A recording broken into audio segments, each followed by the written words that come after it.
আসসালামু আলাইকুম। Welcome to Jessore গ্রামীণ কৃষি। সকাল সকাল ঘুম থেকে উঠে খামারের ছাগলগুলোকে খেতে দিলাম। এরপর রওনা দিলাম মাঠের উদ্দেশ্যে। কিছুদিন আগে যে পটলের চারা রোপণ করেছিলাম, সেখানে গিয়ে দেখি প্রচুর পরিমাণে আগাছা জন্মিয়েছে। প্রথমে আমি দাঁড়িয়ে চারপাশ ভালোভাবে দেখে নিলাম। তারপর ধীরে ধীরে আগাছা পরিষ্কার করতে শুরু করলাম।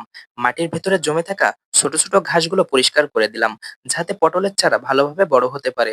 সূর্যের আলোয় কাজ করতে ঘাম ঝরে যাচ্ছিল, কিন্তু নিজের হাতে ফসলের যত্ন নেওয়ার আনন্দটা সত্যি অন্যরকম। খুব সাবধানে আমার কাজটা করতে হচ্ছিল, যাতে নিড়ানের খোসায় গাছগুলো কেটে না যায়। আলহামদুলিল্লাহ, চারাগুলো খুব সুন্দরভাবে বেরিয়েছে। কিছুক্ষণ পর আব্বু এসে আমাকে সাহায্য করলেন। তিনি বেটের ভেতরে যে জায়গাগুলোতে বেশি আগাছা ছিল, সেখানে তেল দিয়ে মারলেন, যেন পরের বার আর এত বেশি আগাছা না হয়।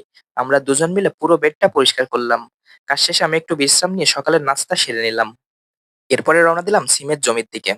প্রথমে গেলাম পুরনো সিমের জমিতে। সেখানে গিয়ে পচা ফুলগুলো পাটকাঠি দিয়ে খুব সুন্দরভাবে ঝেড়ে দিলাম। এরপরে নতুন সিমের জমিতে গিয়ে কিছু কাজ করলাম।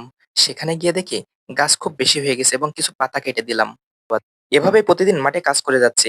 কৃষকের পরিশ্রম আর নিয়মিত যত্নই আমাদের আগামী দিনের ভালো ফসলের আশ্বাস দেয়। সবাই ভালো থাকবেন, সুস্থ থাকবেন এবং যশোর গ্রামীণ কৃষির সাথেই থাকবেন। ধন্যবাদ।